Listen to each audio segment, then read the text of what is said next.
하나님 말씀 함께 보겠습니다. 신약성경 마가복음 14장 3절에서 9절까지 말씀입니다. 마가복음 14장 3절에서 9절까지 말씀입니다. 제가 가진 성경은 79쪽에 있습니다. 신약성경 마가복음 14장 3절에서 9절까지 말씀입니다. 신약성경 79쪽에 있는 마가복음 14장 3절에서 9절 말씀 다 찾으신 줄 알고 우리 교독하고요 9절 말씀 함께 읽겠습니다. 제가 먼저 읽겠습니다. 예수께서 베다니 나병 환자 시몬의 집에서 식사하실 때에 한 여자가 매우 값진 향유 곧 순전한 나드 한 옥합을 가지고 와서 그 옥합을 깨뜨려 예수의 머리에 부으니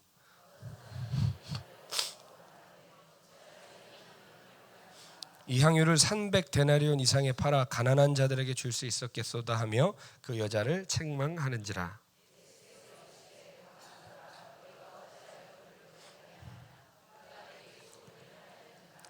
가난한 자들은 항상 너희와 함께 있으니 아무 때라도 원하는 대로 도울 수 있거니와 나는 너희와 항상 함께 있지 아니하리라.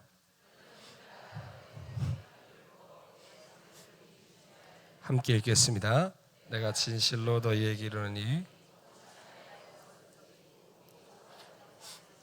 여자가 행한 일도 말하여 그를 기억하리라 하시니라. 아멘. 아멘. 할렐루야. 네, 오늘 거룩한 허비라는 제목으로 하나님 말씀 나누고자 합니다. 따라해 보겠습니다. 거룩한 허비. 네. 제가 19살 때 하나님께서 은혜를 주셔서 중국말을 하나도 못하는데 중국의 지하교회에 성경책이 없다. 중국에 고난받는 성도들이 지하교회에 성경책 없이 예배드린다. 그리고 중국으로 해외여행을 간다면 지하교회 성도들에게 성경책을 배달할 수 있다는 소식을 제가 듣고 고등학교 1학년 때 주님 앞에 기도를 했습니다. 그때 막 주님 만났을 때인데 그 소식을 듣고 하나님, 내가 고등학교 3학년 때 수능이 끝나면 시간이 여유가 좀 될 것 같은데 그때 하나님 앞에 갈 수 있는 은혜를 주십시오라고 기도를 했습니다. 그리고 나서 한 2번 기도하고 까먹었거든요. 근데 여러분, 우리의 기도가 그냥 툭 뱉는 거라도 이게 하나님 마음에 들잖아요. 그럼 난리가 납니다, 여러분. 정확히 수능 끝나고 며칠 있다가 저한테 그 기회가 열렸어요. 그래서 이 기회를 그냥 제가 묵인하고 지나갈 수 있었어요. 내가 한두 번 기도하고 말았던 건데 내가 뭐하러 그 고생을 하나 하고 넘어갈 수 있었는데 워낙 그때 성령 충만하게 살 때라 지금 같으면 못 갔을 텐데 중국말을 하나도 못하는데 이따만한 트렁크에다가 성경책을 가득 싣고 중국말을 하나도 못하는데 인천항에서 배를 타고 출발을 해버렸어요. 그래가지고 놀라운 기적과 기적 끝에 지하교회를 방문하고 성경을 다 나눠주고, 아무튼 제가 10대를 마치는 그 딱 시기에 어마어마한 하나님의 그 영광, 기도할 때 이게 하나님 마음에 들면 어떻게 되는지, 그래 하나님께서 마음을 잡수시면 어떤 기적과 능력을 통하여 당신의 뜻을 이루시는지 그때 작게나마 경험하게 됐습니다. 무슨 얘기인지 듣고 싶으시죠? 근데 그 얘기를 하면 오늘 설교를 못합니다. 이거는 제 필살기 중에 하나이기 때문에 중요한 시기 때 한번 풀어놓으려고 하는데 듣고 싶으시면 강사가 김성준님 언제나 올라오십시오. 언젠가 듣겠죠, 그럼. 그렇죠? 아무튼 그게 성경 배달을 잘 끝내고 이제 그때 제가 비행기를 안 타고 배를 타고 갔어요. 배를 타고 갔는데 일정이 다 끝나고 이제 중국의 천진이라는 그 도시가 있는데 거기에 항구에서 이제 배를 타고 오려고 항구 밖에서 이제 시간이 될 때까지 이렇게 기다리고 있었습니다. 기다리고 있는데 갑자기 어떤 아주 허름하게 생기고 머리도 안 감고 얼굴도 깨재재하고 우리로 치면 어디 그냥 서울역 같은 데서 볼 수 있는 그런 분이, 아주 빼짝 마른 분이 저의 눈치를 이렇게 보면서 자꾸 저한테 다가오는 거예요. 근데 이분이 뭘 하고 계셨냐면 이렇게 옛날 엿장수들 있잖아요. 엿장수들 한 것처럼 이렇게 목에다가 끈을 두르고 이만한 나무 판을 이렇게 하나 가지고 앞에 대고 있는데 엿장수 판처럼 크지가 않아요. 작아요. 근데 이거를 목에 딱 걸고 있더라고요. 그래서 저한테 한 걸음 한 걸음씩 와요. 뭐지? 중국 여신가? 그랬어요. 그런데 점점 오길래 제가 이렇게 딱 쳐다봤더니 눈이 딱 마주치니까 저한테 오더라고요. 오더니 갑자기 중국말로 뭐라고 하는데 못 알아듣겠어요. 그래서 제가 못 알아들으니까 그냥 한국말로 네? 저 모른다고 그랬더니 갑자기 앞에 있는 상자를 저한테 탁 열어 보여줘요. 근데 그게 뭐였게요? 예, 시계 어떻게 하십니까? 네, 그 일을 하셨던 것 같은데, 네, 예, 시계였어요. 시계. 딱 열었는데 시계가 아직도 기억납니다. 은색 시계가 3개가 탁 있더라고요. 그런데 딱 봤는데 그 가운데 이제 어쨌든 사람이 본능적으로 이게 무슨 시계인지 마크를 보잖아요. 왕관 마크가 있는 거예요. 왕관 마크가 뭐죠? 롤렉스 시계인 거예요. 여러분 롤렉스 시계가 얼마인 줄 아세요?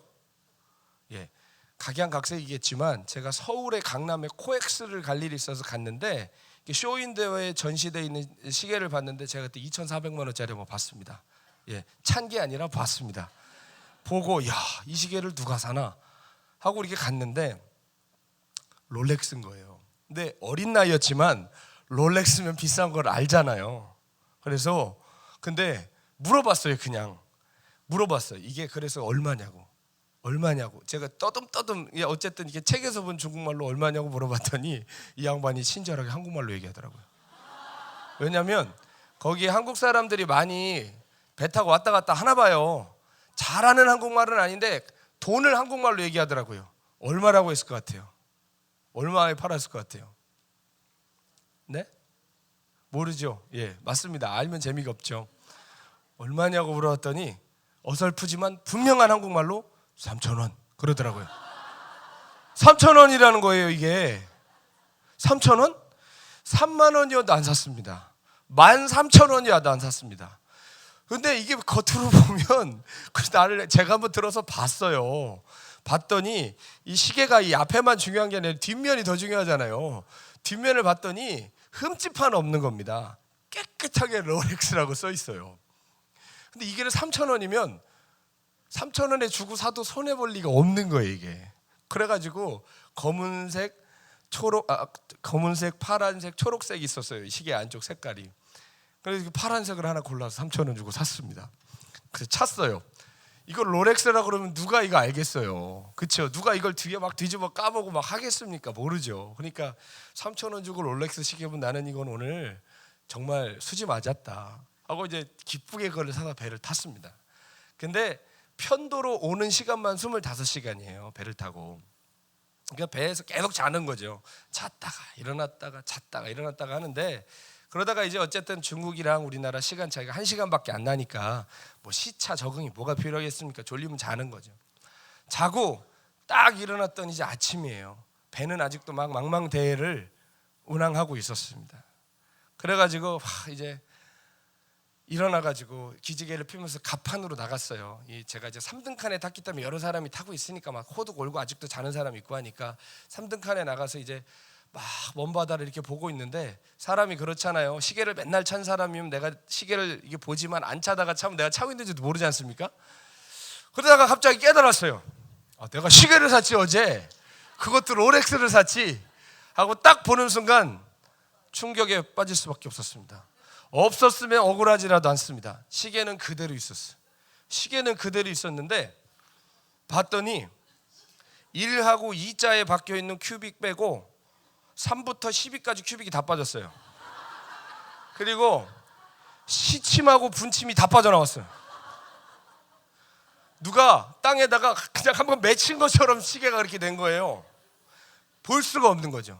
저는 그냥 잤어요. 잔 거밖에 없어요. 아침에 일어나가지고 보고 근데 억울할 이유도 없어요. 왜일까요?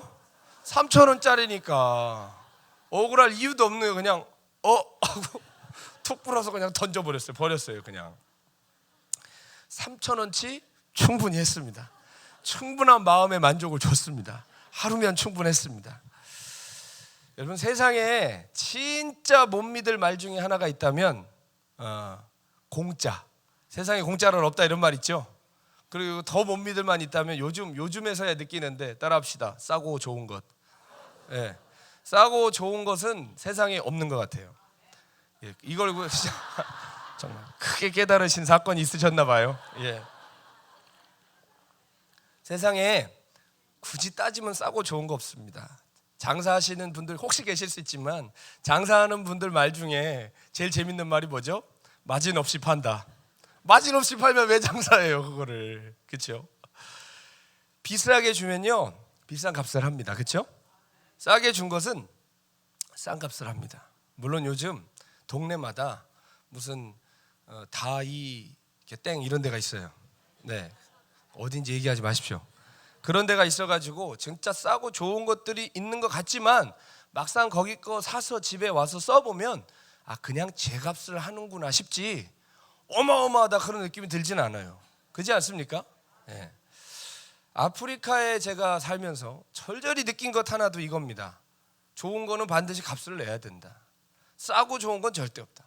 한 번은 제가 수도에 가는데 저희 집에서 수도까지 6시간 걸렸어요. 수도에 가는데 이 휴대폰을 놓고 온 거예요. 휴대폰이 아니라 휴대폰 충전 케이블을 놓고 온 거예요. 차에서 이거를 충전을 하면서 가야 되는데 제가 또 수도에 가면 6시간 거리기 때문에 어떻게 그날 갔다 그날 오겠습니까? 또 수도에 가는 일이 많지 않기 때문에 일을 몰아서 하고 오거든요. 그러니까 가면 한 3일 4일은 있다가 올라와야 되는데 이 충전 케이블이 없으니까 이거 핸드폰 꺼지면 얼마나 낭패인 경우가 많습니까? 그래서 발을 동동 구르고 있는데 우리나라로 치면 이렇게 광화문 같은 데가 있어요. 거기도 제일 중심지가 있는데 거기로 가면 길이 항상 막힙니다. 차들이 이제 트래픽에 걸려서 쫙 서 있으면 어디서 나타났는지 현지 장사꾼들이 막 나와서 여기에서 막 이것저것 걸고 팔아요. 바나나 파는 사람도 있고 무슨 의자 파는 사람도 있고. 그런데 그 중에 꼭 있는 사람이 뭐냐면 충전 케이블 파는 사람이 있어요. 그러니까 그게 너무 저한테는 반가운 소식이었죠. 얼마나 물어보니까 말도 안 되는 가격에 팔아요. 그래서 당장 사서 충전을 딱 했습니다. 근데 문제는 뭘까요? 처음에는 충전이 됩니다. 처음에는 충전이 됐는데 몇 번 쓰다 보면 안 되는 건 둘째치고 갑자기 탄내가 납니다. 어디서 보면 불이 나요. 팍 타고 있어요. 그럼 막 빼가지고 막 밖으로 던지고 그 이후로 다시는 길에서 안 삽니다. 싼 거는 싼 값을 하는 거예요. 길이 안 좋으니까 자동차가 자주 이런 부품을 갈아야 되는 일이 많거든요. 근데 거기도 싼 부품을 파는 그런 시장이 있어요. 가짜 정품이 아닌 거. 근데 그런 거 갖다 끼면 어떻게 될까요? 얼마 못 가서 반드시 그 대가를 치러야 합니다. 제가 오면서도 우리 어떤 형제랑 같이 오면서 그 차 얘기를 했는데 작년 크리스마스를 제가 잊지를 못합니다. 크리스마스 일주일 동안요 정말 거짓말 안 치고 아침에 일어나면 밤 11시까지 차고 쳤습니다. 5일 동안. 아무튼 그거 하나로만 얘기해도 설교 한번 할 수 있어요. 네. 그 정도로 아무튼 어마어마한 고생을 차 때문에 했는데 싼 부품으로 차를 고치면 반드시 그 대가 치러야 되고요. 타이어 싸다고 그래서 딱 갈아놓잖아요. 일반 도로에서는 괜찮지만 광야를 몇 번 달리면 다 찢어집니다. 싼 것은 반드시 싼 값을 합니다. 세상에 싸고 좋은 것은 있을 수도 있지만 저는 아직 본 적은 없습니다. 아니라고 하시는 분도 계실 수 있겠지만 저는 분명히 확신합니다. 아프리카에서 배운 두 가지 분명한 진리가 있다면 첫째, 하나님 정말 신실하시다. 둘째, 싸고 좋은 건 없다. 그 두 가지 분명한 사실을 깨닫고 왔습니다. 그런데도 우리는 싸고 좋은 것에 대한 욕심을 못 버립니다. 싸고 좋은 게 있다고 하면 일단은 가봅니다. 금방 망가지고 못 쓰게 될 것을 알면서도 싸다고 하면 일단 삽니다. 그래서 홈쇼핑이 망하지 않는 것이죠. 홈쇼핑 채널이 갈수록 부흥하는 것이죠. 집에 가서 여러분 오늘 찬장 열어보시고 창고 한번 열어보십시오. 뭔가에 아주 홀려가지고 확신 있게 샀는데 한두 번 쓰고 먼지 뽀얗게 쌓여있는 거 있어요 없어요? 예, 그냥 있어요 많아요? 예, 많지 않습니까? 그렇죠? 세상은 우리의 이런 심리를 너무나 잘 알고 있습니다. 싸고 좋은 거 찾는 거. 가성비라는 말도 있잖아요. 가격 대 성능비. 그렇죠? 가성비 좋은 거 찾는 우리의 마음을 알기 때문에 시장도 그렇게 형성이 되어가고 있어요. 무한 리필 식당 되게 많죠. 예전에는 그게 많지가 않았습니다. 그래서 사람들이 무지막지하게 몰려다녔는데 이제는 여기저기 무한 리필하니까 무한 리필 식당 가도 이제 사람 그렇게 많지도 않습니다. 무한 리필 식당이 여기저기 생겨나는 이유도, 라면 10봉지를 사면 한 봉지를 더 주는 이유도, 커피숍 10번을 가면 11번째 잔은 공짜로 주는 이유도 뭘까요? 결국 우리가 가성비를 좋아하니까. 그렇죠? 우리가 싸고 좋은 거를 원하니까 그런 소비자의 요구를 반영한 시장 전략 아니겠습니까? 무슨 음식 하나를 팔아도 서비스로 줘야 사람이 오고, 물건 하나를 팔아도 덤으로 주는 것이 있어야 더 잘 팔리고, 심지어 애들 학습지를 해도 선물 하나를 줘야 됩니다. 사은품 하나를 줘야 애들도 그걸 선택합니다. 보험 하나를 가입해도 뭔가 혜택이 있어야 더 잘 계약됩니다. 결국 같은 가격에 하나라도 더 유익을 얻으려는 우리들의 심리 때문에 이 사회가 점점 그렇게 되는 것 같습니다. 그런데 재밌는 건요, 이런 사회적 현상이 가장 심한 나라가 전 세계에서 대한민국이에요. 대한민국. 전 세계 어느 나라도 이런 덤으로 팔기, 무한 리필, 서비스 하나, 무슨 1+1 이런 문화를 찾아보기가 어렵습니다. 여러분 그거 아세요? 우리나라의 제일 축복 중에 하나가 뭐냐? 식당 가면 물을 공짜로 주는 거예요. 전 세계 이런 나라가 없습니다. 여러분 다른 나라 가면 물 다 사잡수셔야 돼요. 근데 우리는 물 달라고 그러면 얼마든지 물 먹을 수 있잖아요. 셀프라고 그러면 아예 물통을 가다가 떠가도 되잖아요. 그렇죠? 반찬도 어떻습니까?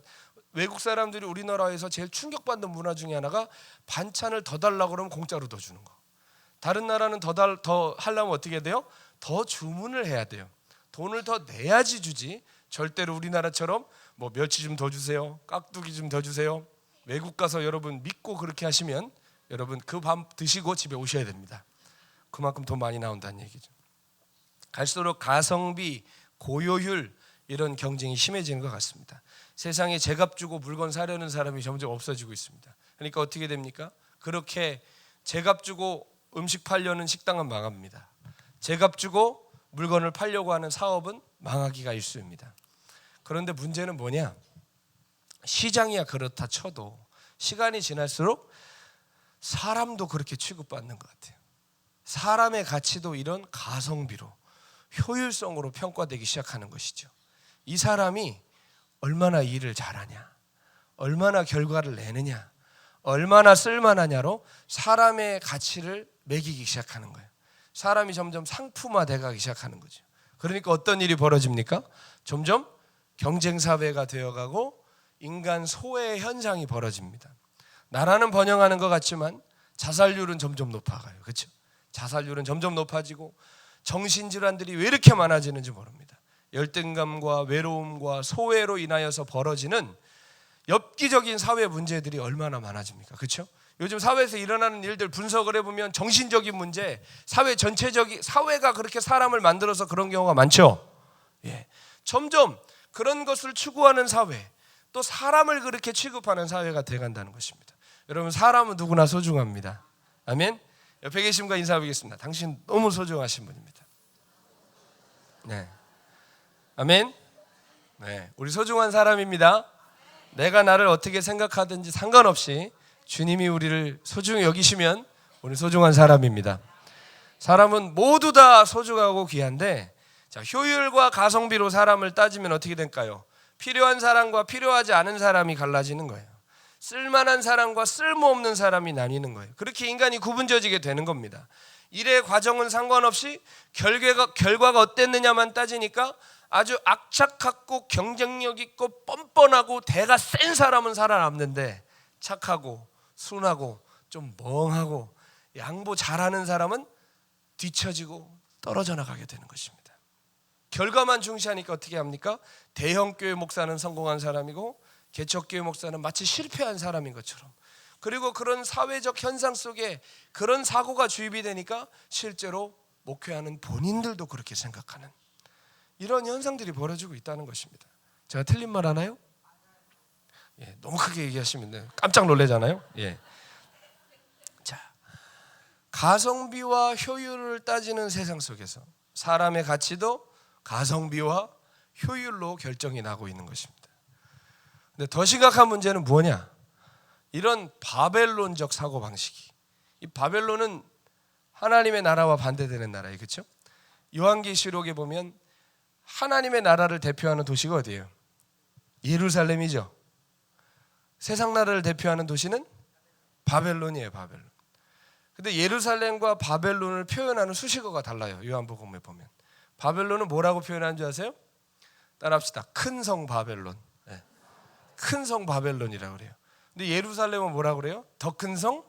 조금 작은 성? 뭐라고 그러죠? 거룩한 성 예루살렘이라고 그래요. 아멘.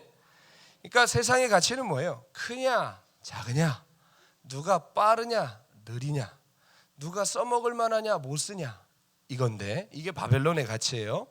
근데 하나님 나라의 가치는 뭐예요?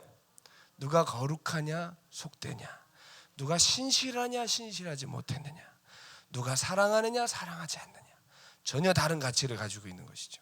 여러분, 그런데 이런 바벨론적 사고방식, 큰 거 좋아하고 많은 거 좋아하고 효율 따지고 가성비 따지는 이런 바벨론적 사고방식이 어디에 지금 충만하게 들어와 있을까요?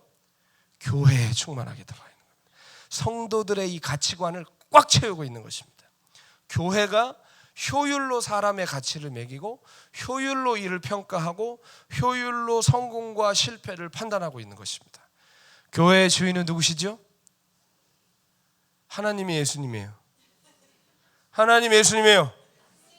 네. 처음엔 예수님 그러셨다가 한 번 더 물으니까 예수님 그랬다가 한 번 더 물으니까 대답 못 하시는, 하나님이든 예수님이든 다 맞습니다. 네. 누가 통치하시든 세 분 중에 하나면 됩니다, 여러분. 예. 교회의 주인은 누구세요? 예. 네, 정확하게 얘기하면 예수님입니다. 그렇죠? 예수님이 교회의 머리가 되십니다. 예수님이 교회 주인이신데 정작 교회 운영은 예수님이 못해요. 그렇죠? 영국에 보면 영국을 누가 통치합니까? 왕이 통치해요? 아니에요. 영국에 왕은 있습니다. 그렇죠? 정치는 누가 해요? 총리가 합니다, 여러분. 그렇죠? 왕은 뭐예요? 상징이에요, 상징. 잘 앉아 계시라고, 거기 나오지 마시라고. 당신은 우리 상징이니까. 근데 정작 통치권은 줘요, 안 줘요? 안 줍니다, 여러분. 정치인들이, 총리가, 내각이 모여서 회의로 결정합니다. 여러분, 교회가 지금 그렇게 돼가고 있지 않나요? 예수님이 교회의 머리라며요. 예수님이 교회의 주인이라며요. 근데 교회 운영은 예수님의 방법이 아니라 바벨론식 자본주의 만몬의 논리로 끌어가는 경우가 얼마나 많은지 모릅니다. 교회 한 해의 결산을 매길 때도 무엇으로 평가하죠? 교인이 올해 얼마나 늘었나, 헌금이 얼마나 늘었나, 내년 예산이 얼마나 될 것인가, 1년의 행사가 어떻게 성공적으로 치러졌나, 이런 숫자 노름과 결과 중심적 평가로 한 해의 성공과 실패를 판단하지 않느냐, 이 말입니다. 물론 교인이 느는 일은 행복한 일이에요. 그렇죠? 싫습니까? 교인이 느는 일은 좋은 일이에요. 헌금이 늘어서 나쁠 게 뭐가 있겠습니까? 행사를 계획했는데 잘 치러지고 맞춰진 것은 감사할 일이에요. 그런데 주님의 교회가 이런 땅의 기준을 가지고 숫자 노름으로 잘했다, 수고했다, 자찬하고 자위하고 결론을 내면 안 된다, 이 말입니다. 주님의 교회가 결론을 내야 하는 것은 땅의 것이 아니라 무엇으로 결론을 내야 합니까? 우리가 반드시 고민하고 숙고해야 할 하늘의 가치가 따로 있다는 것입니다. 최근 몇 년 동안 한국의 경제가 주저앉고 있습니다. 저렇게 평화 무드 만들고 지금 이렇게 식당마다 차고 넘쳐나고 대한민국 한민족 5,000년 역사상 가장 잘 사는 때 맞습니다, 여러분. 식당가 가보십시오. 불경기를 하지만 솔직히 꽉 차 있잖아요. 앉을 자리도 없을 만큼. 그러나 실제로 사업하시는 분들의 신음소리 점점 커져가고 있는 건 사실입니다. 그러니까 경제가 무너져가고 있는 거 부정할 수가 없는데, 그러다 보니까 경제가 무너지면 교회 헌금이 많이 나올까요, 적게 나올까요? 다른 때보다 적게 나오는 거예요. 그러니까 교회 리더십들이 이 교회 운영을 해야 되는 이제 새로운 위기 속에 있는 거죠. 헌금이 많이 나오면 여기도 쓰고 저기도 쓰는데 헌금이 줄어드니까 이제 허리띠를 졸라매야 되는 거예요. 근데 그러면서 한국 교회가 어떤 결정을 내렸느냐? 제일 먼저 뭘 줄였을까요? 네, 무슨 어디 부서 외식비를 줄이거나, 교역자 보너스를 줄였다거나 그러면 할렐루야, 그건 정말 덕스럽고 아름다운 일인데 제일 먼저 자른 게 뭘까요? 선교비 다 잘랐어요. 선교비 다 자르고 두 번째 구제비 다 잘랐습니다. 교회 살림을 위해서, 재정의 안정을 위해서 선교비 줄이고 구제비 줄였습니다. 이래놓고 연말 결산할 때 올해 그래도 잘 넘어갔다고, 적자 보지 않았다고 자기들끼리 안도의 한숨을 내쉬겠지만 여러분에게 도전합니다. 그게 교회입니까? 그게 주님 핏값 하는 그게 교회의 사명입니까? 선교사 돕고 가난한 이를 돕는 일들은 돈이 남아서 하는 일이 아닙니다. 교회 운영상 그게 효율적일 수는 있죠. 그러나 그 결정을 과연 하나님께서 기뻐하셨을까요? 효율적인 교회가 정말 주님이 원하시는 교회일까요? 가성비 좋은 사역이 정말 주님이 기뻐하시는 사역일까요? 우리는 정말 이렇게 가도 되는 것인지 잘 생각해 봐야 합니다. 성도 한 사람 한 사람 가치관 깊숙한 곳에도 이런 썩어 빠진 바벨론의 가치들이 자리 잡고 있는 거 심심치 않게 확인할 수 있습니다. 이게 어디 목사님들이나 장로님들일 뿐만 아니라 우리라고 고개 끄덕이고 아니라고, 그건 교회 아니라고 대답하셔도 우리는 안 그러냐 그 말이에요. 오래전에 제가 어느 딴 기도원에 갔을 때 그런 경험을 한 적이 있었어요. 아주 추운 겨울날 앞자리에 앉아서 늦게까지 기도를 하고 있는데 어떤 분이 너무 추우니까 철야를 하시려고 요만한 개인이 앉을 만한 전자방석이 있더라고요. 전기방석 따뜻한 거. 그거를 갖고 오셔가지고 앞에 있는 기도원 콘센트에다가 그거를 푹 꽂아가지고 그 위에 올라가서 기도를 하시더라고요. 옆에서 보면서 부럽더라고요. 뜨끈하겠다. 에? 얼마나 좋을까. 왜냐하면 추울 땐 진짜 춥지 않습니까? 여러분 만약에 마가이다락방 기도원도 겨울에 밑에 보일러 안 틀면요 이거 차가운 돌덩어리라서 기도 못합니다. 겨울에 얼마나 추운지 몰라요. 아무튼 그분이 기도를 하고 계신데 조금 뒤에 계신 어떤 분이 자꾸 그분이 이제 코드 꽂고 이렇게 기도하는 거 자꾸 보시더라고요. 그러더니 기어이 어떻게 하시냐, 앞에 가요. 그러더니 기도하시는 어깨를 툭툭툭 치더니 저기요, 기도원 전기 나가니까 끄래. 기도원 전기 나가니까 끄래. 빨리 코드 뽑으래. 그러니까 이분이 예 알았어요 끌게요 하는데 이분도 추운지 안 꺼요. 계속 아니 빨리 끄라니까. 그리고 뒤에가 또 기도하다 안 끄니까 또 가서 아니 아직도 안 꺼요. 이 전기 나간다니까. 전기값 낼 거냐고 막 그러는 거예요. 다음부터 이런 거 가져오지 말라는 거예요. 이분이 알았다고 얘기를 하는데 몇 번이나 면박을 더 주더라고요. 그날은 다시 말씀드리지만 정말 추운 겨울날이었습니다. 저는 속으로 생각했습니다. 내가 저 사람이면 다시는 여기 안 온다. 물론 면박을 주시는 분은 그 기도원을 사랑하는 마음으로 그랬을 수 있겠지만 그 열심히 과하면 한 사람의 심령에 상처를 줄 수 있다는 것을 생각을 못했던 것 같습니다. 그리고 솔직히 말하면 다른 경우도 마찬가지지만 깊숙이 그 마음속에 들어가 보면 말은 기도원을 사랑하는 것 같이 하지만 실은 아니 이 기도원에 상주하는 나도 전기장판 안 트는데 네가 틀어? 이런 뒤틀어진 마음이 있을 수 있어요 없어요? 사람은 누구나 그럴 수 있어요. 이유에 어찌되었든 같은 말도 사랑으로 권면하는 것과 면박을 줘서 쫓아내는 것은 전혀 다른 결과를 낳는 것이죠. 여러분 이게 단순한 제가 본 예지만 우리 삶에서 이런 일이 없냐 이 말이에요. 우리가 교회에서 효율을 따지기 시작하고 가성비 따지기 시작하면 중단해야 될 일이 진짜 많아집니다. 정리되어야 하는 사람들 정말 많아집니다. 교회 운영에 도움이 안 되는 사람, 자꾸 문제 일으키는 사람, 무슨 헌금 많이 안 내는 사람, 저처럼 밥 많이 먹는 사람, 이런 사람들은 교회에서 슬슬 밀어내고 내보내야 맞는 거예요. 효율적인 교회, 가성비 좋은 교회 만들려면 그렇게 해야죠. 그래야 다툼 없는 교회, 문제 없는 교회 되죠. 그러나 그게 어떻게 교회겠습니까? 그게 사업장이지 어떻게 교회겠냐 이 말입니다. 사랑하는 여러분 잘 들으십시오.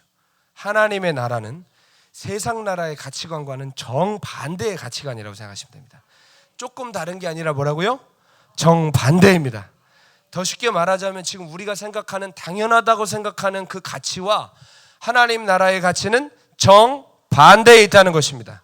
우리는 가성비 좋아해서 어떻게 해요? 하나를 투자해서 열을 벌려고 합니다. 100을 거두려 합니다. 그렇죠? 하나 투자해서 열을 벌고 100을 거두려고 해요. 그러나 하나님 나라는 어떤 나라입니까? 100을 버려서 하나를 얻는 이상한 나라예요. 이상한 나라라니까요. 예수님도 그 비유하셨죠. 어떤 비유하셨죠? 100마리 중에 한 마리 양이 없어졌어요. 그런데 어떻게 한대요? 성경에 보면 99마리 양을 어디다가 둬요? 그냥 두고 양 우리에다가 넣는 것이 아니라 그냥 두고 가서 찾는데요. 여러분 실제로 예수님의 비유는 그 시대 사람들, 2000년 전의 사람들의 그 시대적 배경과 역사적 배경을 설명을 하면 우리가 충분히 납득할 수 있을 만한 이야기들이 대부분인데요. 그 당시 사람들도 이해할 수 없는 비유가 있었다면 바로 이 잃은 양의 비유예요. 아니 99마리 양을 양 우리에다가 넣고 찾으러 가야 되는데 어떻게 한다고요? 그냥 두고 그걸 찾으러 간대요. 얼마나 급박했으면, 얼마나 소중히 여겼으면. 99마리 양이 어떻게 되지? 효율을 생각하지 않고 두고 그냥 가더라는 거예요. 그리고 그냥 한 마리 찾아오면 아이고 찾았네 하면 되는데, 그 한 마리 찾은 게 좋아서 어떻게 한대요? 친구들을 부른대요. 기쁘게 메고 와서 친구들을 불러가지고 잔치한대요. 물론 잔치할 때 찾아온 그놈을 잡진 않겠죠. 자, 어쨌든 이 한 마리 찾은 게 얼마나 좋은지 친구들을 불러다가 야 내가 잃어버린 한 마리 양을 찾았다가 잔치한다는 거예요.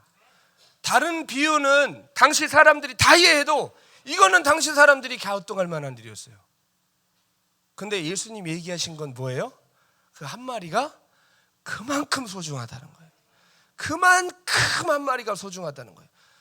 99마리가 어떻게 될 것인지 효율을 생각하지 않고 바로 두고 출발할 만큼 찾고 찾아서 그것을 메고 기쁘게 노래를 부르고 와서 얼마나 이걸 찾은 게 좋은지 친구들을 불러서 잔치를 할 만큼 그 한 영혼이 소중하다 이거예요. 여러분은 예수님께 그렇게 소중한 사람들입니다. 아멘. 그러나 하나님 나라가 이와 같다라는 비유는 단지 잃은 양의 비유에만 해당되지 않습니다. 얼마나 많이 하나님 나라가 우리의 생각과 다른지 예수님의 비유를 보면 우리가 많이 알 수 있죠. 그렇죠? 만약 우리가 하나님께서 효율적으로 일하셔야 돼, 하나님은 공평하셔야 돼, 한 대로 해주셔야 돼 라고 얘기하면 제일 먼저 처벌받아야 되는 사람은 누굴까요? 쟤일까요? 날까요? 박집사일까요? 날까요? 나예요. 나. 제일 먼저 처단당해야 되는 사람은 나예요. 나는 이렇게 하는데 저 사람은 안 한다고. 하나님 공평하지도 않다고. 하나님 그러면 그날 밤 나타나셔. 내가 한번 공평하게 해볼까? 하면 저놈 죽을 것 같은데 갑자기 내가 숨이 안 쉬어지고 내 심장이 멎을 것 같고 그런 역사가 일어날 것입니다. 여러분, 하나님이 우리 같은 죄인들 100번 1000번 용서하시는 게 빠를까요? 아니면 한번 확 싹쓸이하고 재창조하시는 게 훨씬 빠를까요? 싹쓸이하고 재창조하는 것이 훨씬 빠르고 가성비 좋습니다. 그렇죠? 하나님 별로 고생 안 하셔도 되거든요. 왜? 하나님 말씀으로 창조하시기 때문에 다 죽어라 한마디 하면 다 죽고 갑자기 아무 일도 없었던 것처럼 빛이 있어라 하면 다시 될 거 아닙니까? 그렇죠? 근데 하나님 그렇게 하셔요? 안 하셔요? 안 하시고 진짜 비효율적인 일을 하셨는데, 진짜 망할 짓을 하셨는데 무슨 일을 하셨습니까? 우리 같은 죄인을 위해서 그 아들을 십자가에 내어주시는 말도 안 되는 비효율적인 행동을 하셨습니다. 이 말도 안 되는 일이 어디냔 말이에요. 그러나 그렇게 하셨습니다. 할 수 없이 하신 것이 아니라 기꺼이 그렇게 하셨습니다. 기꺼이 아들을 내어주시고 기꺼이 기다려주시고 기꺼이 오늘도 믿어주시면서 오늘도 우리에게 말씀하십니다. 하나님 나라는 이와 같은 것이다. 여러분 잘 들으세요. 사람들은 제가 3,000원짜리를 주고 3,000원을 주고 그 아저씨가 파는 시계를 산 건 뭘까요? 사도 손해볼 거 없으니까, 그 가치에 맞다고 생각하니까. 다음날 그게 그렇게 박살이 났어도 미련 없이 쓰레기통에 버렸던 건 뭘까요? 그 값어치를 한 거니까. 그렇죠? 자, 원리는 이래요. 가치 있어 보이는 것을 위해서 가치 있는 것을 버리는 것은 이것은 문제가 없습니다. 그러나 가치 없어 보이는 것을 위하여 가치 있는 것을 버리는 것, 그래서 그 가치 있는 것을 가치 없는 것을 가치 있게 만드는 것, 사랑하되 사랑할 만해서 사랑하는 것이 아니라 가치를 부여해서 사랑하는 것, 그것이 하나님의 사랑이라는 거예요. 아멘. 우리를 사랑하는데 만약에 쟤 어쩔 수 없잖아, 불쌍하잖아, 제대로 두면 안 되잖아, 어쩔 수 없어서 데려가, 이렇게 데려가는 거랑 야 니네는 모르지만 쟤는 명마야, 하나님 은혜가 부어지면 쟤는 어마어마한 하나님의 사람이 될 거야, 쟤는 지금 누구도 못 보지만 어마어마한 보석이야, 그렇게 데려가는 거랑 어마어마한 차이겠죠. 불쌍해서 어쩔 수 없이 데려가는 것과 가치를 부여해서 데려가는 거랑 다른 거예요. 하나님 우리를 사랑하실 때 어떻게 사랑하셨어요? 어쩔 수 없잖아. 두면 마귀가 데려가잖아. 지옥 가잖아. 어쩔 수 없어. 어쩔 수 없어. 그게 아니라 어떻게 해요? 야, 쟤는 내 신부야. 지금 저렇게 창기 같아도 쟤는 내게 돌아올 거야. 저 딸은, 저 아들은 나의 기쁨이 될 거야. 나의 뷸라와 헵시바가 될 거야. 나와 함께 영원한 노래를 부를 거야. 그러니까 주님 어떻게 하세요? 끝까지 우리를 오늘도 믿어주시고 품어주시고 기다려주시는 이유가 뭘까요? 우리를 사랑하시되 가치를 부여하시기 때문입니다. 아멘입니까? 그런데 그런 사랑을 주님은 오늘도 우리가 이 땅에서 그런 사랑의 통로가 되기를 원하세요.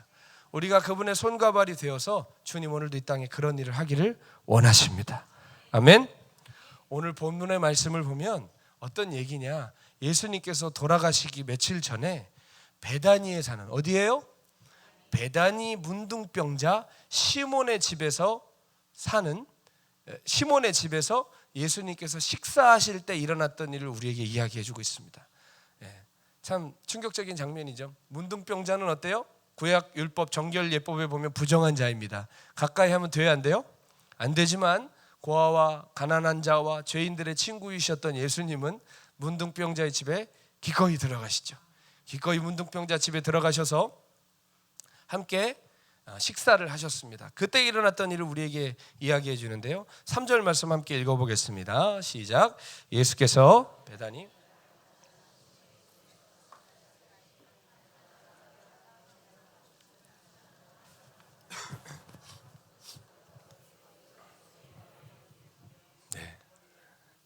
같은 성경을 읽으신 거 맞죠? 예. 베다니 나병 환자 시몬의 집에서 예수님께서 식사하실 때에 한 여자가 매우 값진 향유를 갖고 왔는데 그 향유가 뭐냐? 순전한 나드 옥합이요. 나드 향유였다라고 그래요.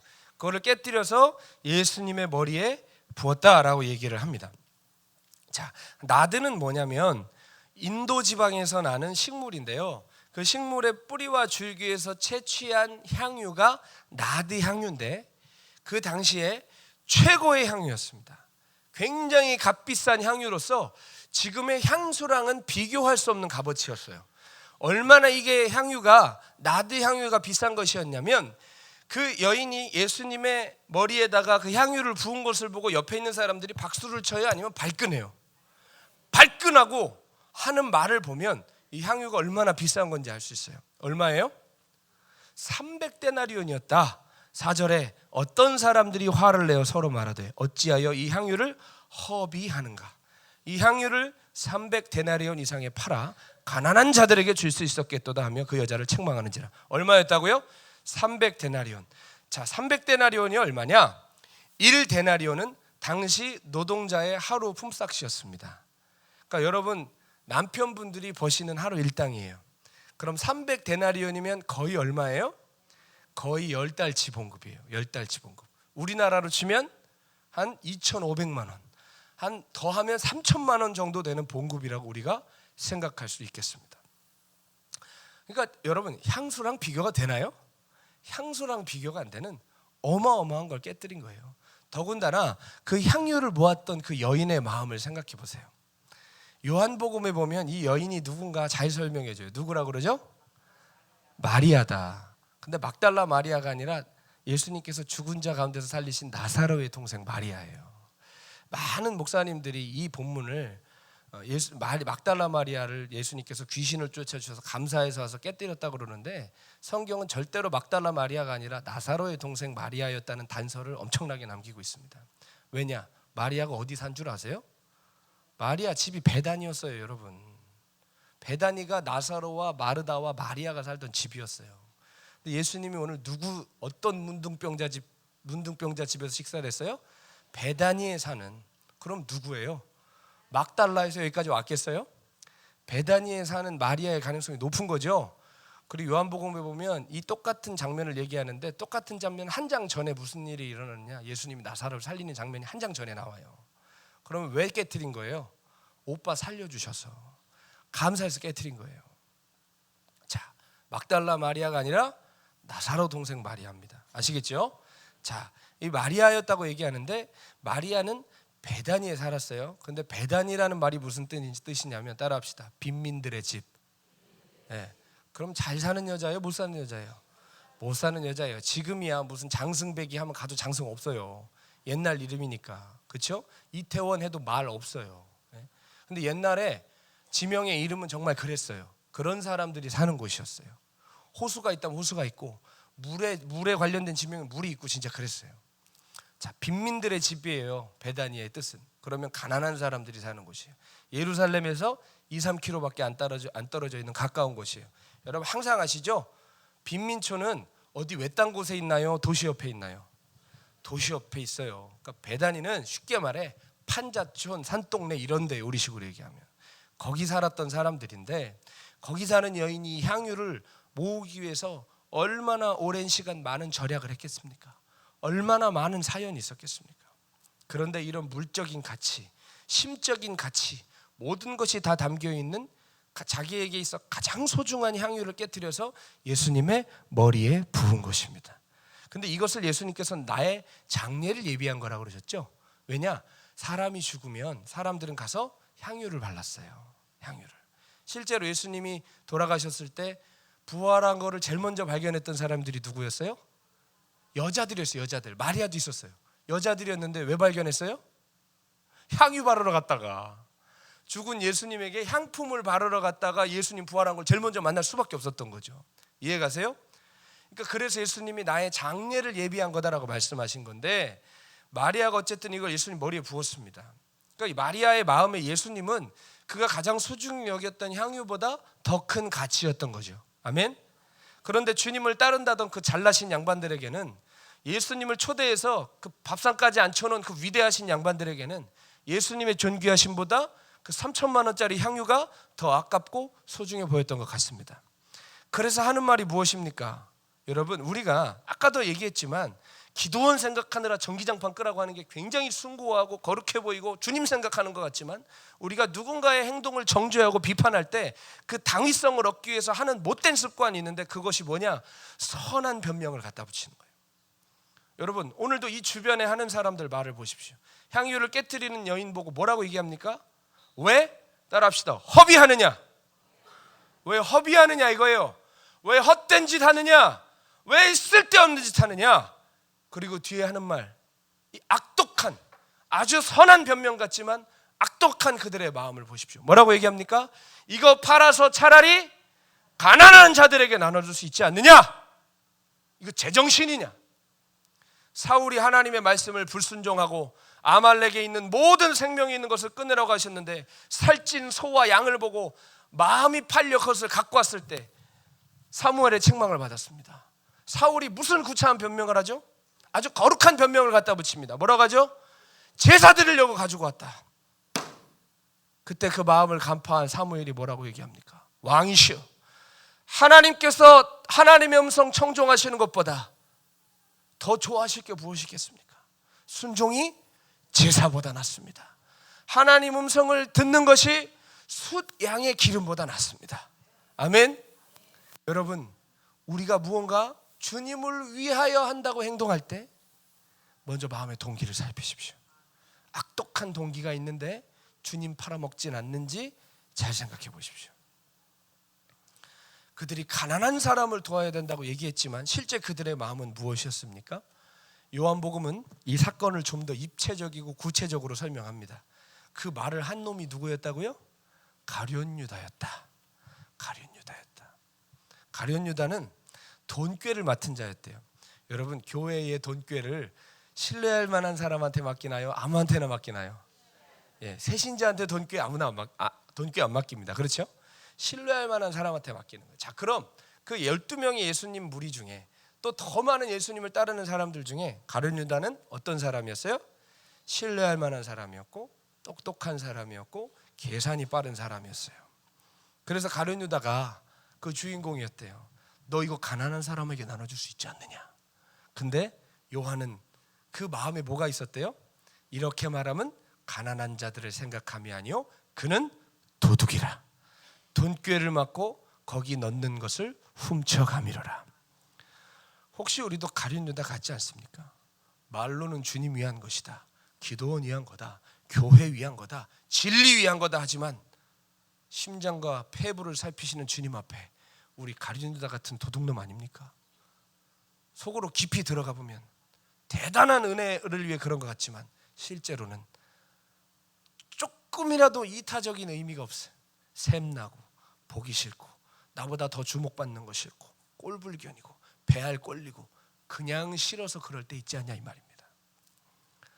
솔직히 그래요 안 그래요? 저 보고 뭐래요? 저 보고 물어보세요. 그러냐 안 그러냐고. 저도 그럴 때 있어요. 그냥 싫어. 배알이 꼴리고 유난 떨어 보이는 게 싫어요. 그래서 대단히 주님 생각하는 것처럼 적당히 해, 그만해, 이 정도면 됐어 하고 할 때 저에게도 있음을 고백합니다. 여러분, 그러나 그건 주님 앞에 가룟 유다 같은 도둑놈 신보라는 것입니다. 향유옥합을 깨뜨리는 자에게 면박을 주고 민망하게 만드는 죄라는 것입니다. 2단 사냥꾼들 보십시오. 2단이니 3단이니 정죄하며 자기들이 진리의 수호자인 것처럼 굴지만 실제로 뚜껑 열고 보면 교인 뺏기는 거 싫고 남들이 자기보다 커지는 거 싫어서 그러는 정치적인 이유가 대부분입니다.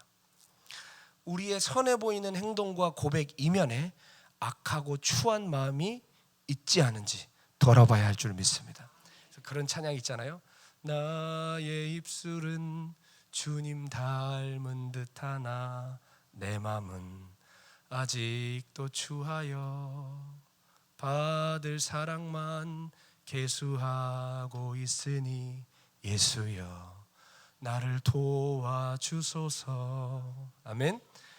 여러분, 우리의 마음까지도 주님 앞에 정결하기 원합니다. 우리 입술로 정결한 척하는 것이 아니라 마음까지도 정결하기 원합니다.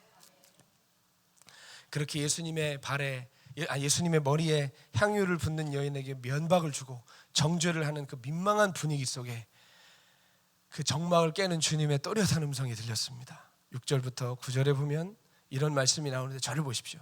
주님 뭐라고 하시냐? 그만하라, 가만히 두라. 왜 그녀를 괴롭게 하느냐? 그녀가 한 일은 어리석은 일이 아니라 좋은 일이다.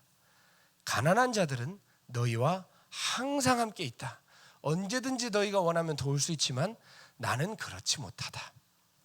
여러분, 이 말은 무슨 말씀일까요? 진짜 어리석은 것들은 너네들이다. 내가 며칠 있으면 너희를 떠나는데 너희는 아직도 때를 분별하지 못하는구나. 넌 아직도 무엇이 중요한지 모르는구나. 예수님의 그 한탄하는 말씀이 이 말씀에 새겨져 있는 것입니다. 이 여인은 지금 예수님 뭐라고 하시죠? 지금 자신의 힘을 다하였다고 그랬어요. 힘을 다하여. 있어도 그만 없어도 그만이 아니라 뭐라고요? 힘을 다하여 내 몸에 향유를 부어 내 장례를 미리 준비하였다. 근데 재미있는 건 무엇이죠? 마리아는 그게 예수님의 장례를 준비한다는 거라는 걸 알았을까요? 몰랐을까요? 몰랐죠. 뭐밖에 없었어요? 사랑밖에 없었어요. 감사밖에 없었어요. 여러분 기억하십시오. 나는 그냥 이런 거 주님이 기뻐하실까? 아휴, 나 같은 거 아무것도 아니지. 그러나 주님을 너무 사랑하는 마음에 내가 앞에서 설교할 수 있는 사람도 아니고 대단하게 리더십을 가지고 뭐 큰 역할을 할 수 있는 사람은 아니지만 여러분이 땅에 떨어진 쓰레기 하나 주셔도 저기 나 있는 잡초 하나 주셔도 변기 하나 청소하셔도 주님 앞에서는 마리아의 향유옥합 같은 산 제사가 된다는 걸 기억하십시오. 아멘. 사랑의 마음이라면 다른 사심 없이 감사의 마음으로 나의 이 병든 몸으로라도 나의 작은 손짓 하나로라도 하는 것이라면 주님의 나를 예비하는 것이 될 줄 믿습니다. 주님 앞에 가셨을 때 깜짝 놀랄 얘기를 들으실 거예요. 내가 그거 다 기억해. 뭐요? 여러분은 몰라요. 왜? 나는 작다고 생각했으니까. 그러나 주님 앞엔 황소를 드리는 것보다 온 재산을 다 갖다 바치는 것보다 훨씬 더 큰 산제사일 수 있다는 것입니다. 주님 뭐라고 말씀하시죠? 최고의 축복, 저는 이런 복을 받기 원합니다. 온천하의 복음이 전해지는 곳마다 이 여인의 이야기도 함께 들려지리라. 아멘. 여러분 이게 얼마나 큰 은혜입니까? 아멘. 얼마나 큰 은혜예요 여러분. 박보영 목사님도 그러셨잖아요. 13년 만에 주님 다시 만나셨을 때 뭐라고 하셨죠? 내가 너를 높여줄 것이다. 내가 네 이야기를 사람들이 알게 할 것이다. 내 이야기를 듣고 사람들이 돌아올 것이다. 박 목사님이 이제 본인 얘기니까 민망해서 안 하시지만 저 같은 사람 살살 긁으시면 나옵니다. 이런 거. 네. 그런 얘기를 하셨어요. 내가 너를 높여줄 거고 너의 이야기를 듣고 사람들이 돌아갈 것이다. 여러분, 우리가 그런 놀라운 간증의 주인이 되어야 되지 않겠습니까? 우리 이야기를 듣고 사람들이 하나님께 돌아오는 간증의 주인공들이 되어야 되지 않겠습니까? 아니면 우리 이야기를 듣고 사람들이 난 절대로 저렇게 살지 말아야지. 여러분, 그런 살아있지만 죽은 것 같은 인생 이제 오늘 정리하셔야 됩니다. 세상이 볼 때는 허비였습니다. 그러나 주님 보실 때는 영원히 기억될 만한 산제사였습니다. 교회는 허비하는 공동체입니다. 그리스도인들은 허비하며 사는 사람들입니다. 부족해 보이는 한 사람을 위해서 생명을 걸고 연약한 자를 기다려주고 심지어는 자기가 영적이라고 생각하지만 실제로는 영적 미숙아들을 끝까지 참아주고 사랑으로 품어주는 것은 우리가 마땅히 깨뜨려 부어드려야 할 우리의 향유옥합입니다. 박보영 목사님 방주교회에 계실 때 10주에 한 번씩 교회 문 닫은 적 있으셨죠? 저 케냐에서 그 소식 듣고 야, 역시 우리 목사님이다 싶으셨습니다. 뉴스에도 나왔습니다. 개척교회 돕기 위해서 11조까지 다 갖다 바치라고 그랬습니다. 그런데 여러분, 재밌는 건 뭔지 아세요? 세상은 칭찬하는데 교회가 공격하더라고요. 놀라운 일입니다. 세상은 칭찬하는데 교회가 공격하는데 가까운 교회일수록 더 공격합니다. 유난 떤다고 너네만 거룩하냐고. 케냐에서 목사님께서 가난한 선교사들을 진짜 큼직큼직하게 도우셨거든요. 큼직큼직하게 도우시고 차가 없는 선교사들에게 차를 사주시고 정말 환자, 아픈 선교사들 뒤에서 병원비 다 대주시고 이런 일들을 하셨는데요. 여러분, 그런 일들을 제일 공격하는 사람들이 누군 줄 아세요? 전 얘기하지 않겠어요. 돈 뿌리고 다닌다고, 돈으로 선교지 망쳐놓는다고. 저는 그런 얘기를 해보고 싶었어요. 만약 당신들이 그 돈의 수혜자였으면 그런 소리 하겠습니까?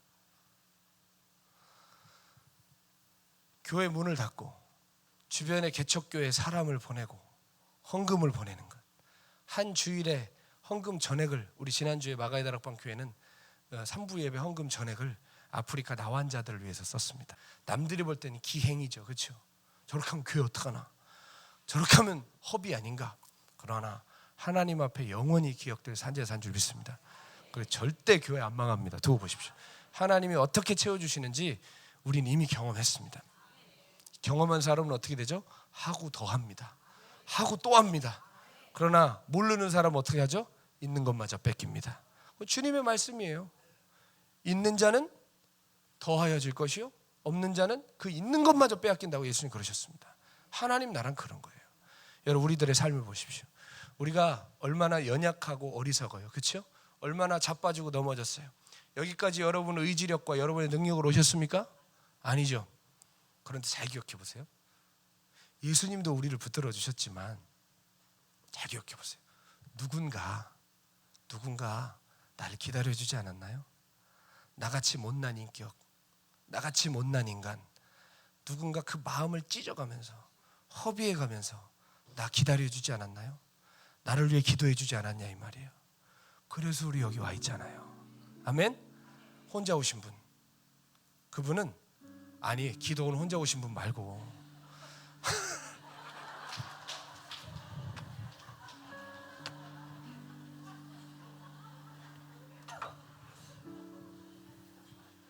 저도 영원히 기억하겠습니다. 기도를 혼자 오신 분 말고 여기까지 예수 믿고 나 아무도 안 도와줬어, 누구도 나 안 사랑해 줬어, 누가 날 기다려줘, 내가 이렇게 잘 왔는데, 그렇게 혼자 오신 분 계시냐고요. 기도는 혼자 오신 분 말고. 기도는 혼자 올 수 있습니다. 그러나 주님에게는 혼자 못 갑니다. 누군가 날 기다려줬잖아요. 누군가 그냥 솔직한 말로 나같이 진짜 되먹지 못한 거 기다려줬잖아요. 믿어주고 붙들어주고 가슴 찢어가면서 기도해주고 손잡고 같이 가자고 해줬잖아요. 그래서 여기 와 있잖아요. 그럼 이제 누구 차례죠? 우리가 그렇게 해야 되잖아요. 우리가 이제 허비해야 될 때잖아요. 저도요, 제가 여기 서 있는 이유를 생각해 보면 여러분들이 저를 위해서 기다려 주시고 많은 허비를 해 주셨습니다. 근데 그 중에 가장 많은 허비하신 분이 있다면 여러분 잘 알고 계시는 박보영 목사님이십니다. 저를 끝까지 기다려주시고 붙들어주시고 참아주셨습니다. 저는 알아요. 저라는 존재가 꼭 필요하지 않았다는 것. 시간 지나면서 정말 유능하고 실력 좋은 사람들도 많았다는 것. 그런 사람들을 부교역자로 썼다면 아마 방주교회 10,000명은 됐을 겁니다. 그런 유능한 사람들 데리고 오셨다면 진짜 교회 잘 됐을 겁니다. 그러나 항상 어떤 사람을 쓰시냐? 쫓겨난 사람, 길에 나앉은 사람, 망가진 사람, 갈 데 없는 사람을 처음엔 본인 집에 데리고 와서 돌보시다가 나중에는 이제부터 부목사님이야 하고 세우시는 거예요. 그러다 결국 배신의 아픔을 당하시고. 그런데 어떻게 그 사람들 그럴 수 있어? 막 제가 그럴 자격도 없는 거 따지고 보면 저도 그렇게 쓸만한 놈이 아니거든요. 저도 어디 갖다 놓으면 혼자 열정에 취해서 과하게 막 돌아다니다가 버림받을 놈이거든요. 못 쓸 놈이고 못 쓸 놈이거든요. 그런데 그렇게 죄도 참 많이 짓고 쫓겨날 짓도 많이 했는데 박보영 목사님이 저를 위해서 시간을 허비하시고 기다려주시고 교회 중고등부도 맡겨주시고 청년도 맡겨주시고 아마존에도 보내시고 아프리카도 보내시고. 여러분 그게 뭐 죽으라고 보냈겠습니까? 잘랐으면 벌써 잘랐죠. 그렇죠? 써먹으려고 보낸 거 아니겠습니까? 저 같은 사람을 위해서 시간을 허비하시고 재정을 허비하시고 무엇보다 마음을 허비해 가시면서 저 같은 사람을 품어주셔서 제가 어떻게, 저는 가끔 야 이거 너무 놀랍다. 내가 어떻게 이 재단에 서 있을까? 여러분 제가 목사님 만난 지 16년 됐거든요. 16년 됐고 몇 달 있으면 이제 17년 차가 되는데 그 박 목사님 진짜 오랫동안 참 허비하셨다. 나 같은 몹쓸 놈 위해서 오랫동안 낭비하셨다. 그런데 그래도 그 허비 때문에 그 기다려주심 때문에 나 같은 놈이 그래도 주차봉이라도 들고 이 거룩한 재단에서 섬길 수 있게 됐구나. 여러분 우리는 겟세마네 동산에서 엎드려 땀방울이 핏방울이 될 때까지 기도하시면서 이 잔을 할 수 있거든 옮겨달라던 예수님의 피 맺힌 기도를 기억하셔야 됩니다. 그분이 우리를 위해서 얼마나 많이 허비하셨습니까? 우리를 살리기 위해서 하지 않아도 될 그 죽음을 경험하셨습니다. 그분의 행동이 하지 않아도 될 행동이었다는 것을 기억할 때, 나 같은 인간이 정말 아무것도 없는 몹쓸 인간이라는 것을 알 때 결코 그 주님의 십자가가 당연하게 다가오지 않을 것입니다. 하나님 나라는 오늘도 그 나라를 위하여 자신의 인생을 허비하고 거룩하게 낭비하는 자들을 통하여 확장되는 줄 믿습니다. 그 오래전 갈보리 언덕에서 하나님 우리를 위하여 예수님을 허비하셨습니다. 기꺼이 예수님 낭비하셨습니다. 그리고 100년 전에 수많은 선교사들이, 여러분 서울의 양화진 가보십시오. 수많은 그 대단하신 선교사님들이 자신의 인생을 허비하고 이 땅에 와서 한두 살짜리, 3-4살짜리 생명 같은 자식들 언 땅을 파가면서 이 땅에 묻어 이 민족 떠나지 않고 끝까지 섬겨주셔서 여러분 우리 오늘도 예수 믿고 있습니다. 그리고 그 거룩한 허비가 이어져서 그 누군가가 나 같은 못난 인간을 사랑과 눈물로 품어주고 참아주고 거룩한 낭비를 해서 우리도 여기까지 와 있습니다. 이제 우리의 차례입니다. 이제 우리가 거룩한 허비를, 거룩한 낭비를 해야 할 때입니다. 마리아의 거룩한 허비를 통하여서 주님의 장례가 예비됐던 것처럼 우리의 거룩한 허비를 통해 주님의 영광이 나타나게 될 것입니다. 그 영광을 보기 원하십니까? 그러면 쓸모 있는 것보다 쓸모 없는 것 먼저 찾아가 보시고, 가성비 좋은 것보다 100을 투자해서 하나 얻을까 말까한 그것을 찾으십시오. 거기에 하나님 나라가 있습니다. 제가 아프리카에서 그걸 배우고 왔다니까요. 재밌죠? 제가 눈먼 아이를 안고 뛰면 제일 그거에 대해서 비난 아닌 비난을 하는 사람들이 누구냐면 동료들이에요. 네. 그렇게 해야 되냐? 효율적이지 않다. 언제까지 그렇게 해야 되냐? 전쟁터를 총알이 밑발치고 사람이 매일 죽어나가는 데를 헤치면서 우리 성도들에게 갈 때 가장 걱정하는 것처럼 얘기하지만 뒤에서 가장 비난했던 사람들도 미안하지만 가장 가까운 사람들이었어요. 여러분 거룩한 낭비를 할 때 가장 가까운 사람들이 비난할 거예요. 가장 가까운 사람들이 손가락질할 거예요. 그러나 여러분 깨뜨리십시오. 그 옥합 깨뜨리십시오. 거기서 저는 하나님의 음성을 들었어요. 거기서 저는 저를 붙드시는 하나님들을 경험했어요. 여러분, 우리 모두 다 그 영광에 참여하시는 저희 여러분 되시기를 바랍니다. 함께 찬양하시면서 준비하신 예물 주께 올리고 우리 합심하여 말씀 붙들고 함께 기도하도록 하겠습니다.